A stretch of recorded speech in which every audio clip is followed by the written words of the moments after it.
Mesdames, Messieurs, dans la nuit du 23 au 24 septembre 2024, un peu après 1h du matin, l'ancien ministre des Sports, M. Oswald Romeki, a été interpellé au moment où il transmettait 6 sacs remplis de billets de banque au commandant de la garde républicaine.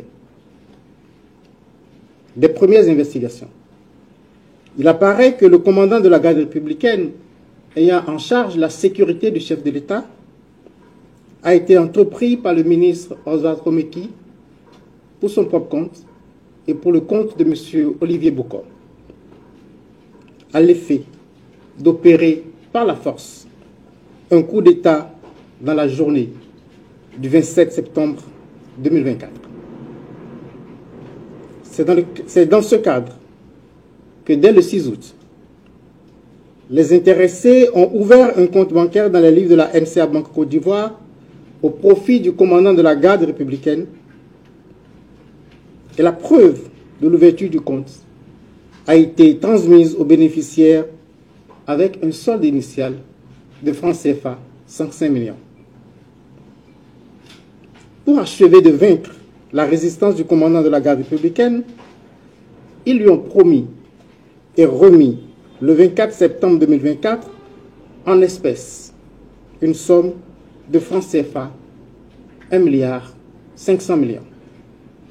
Et cette somme est décomptée en 129 lots de 10 millions constitués de billets de 10 000 francs et 42 lots de 5 millions constitués de billets de 5 000 francs. Cette somme qui aurait été mobilisée par M. Olivier Bokor a été chargée dans un véhicule de type 4x4 de marque Toyota Prado appartenant à M. Oswald Romeki et muni d'une fausse immatriculation. C'est à l'occasion de la remise du dit véhicule et de la somme de 1,5 milliard de francs CFA que la brigade criminelle a procédé à l'interpellation de M. Oswald Romeki et du commandant de la garde républicaine.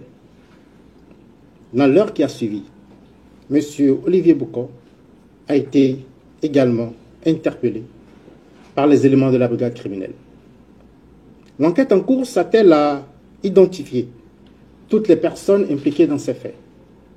Je ne manquerai pas, s'il y a lieu, de revenir vers vous pour vous donner de plus amples informations sur l'évolution de cette procédure.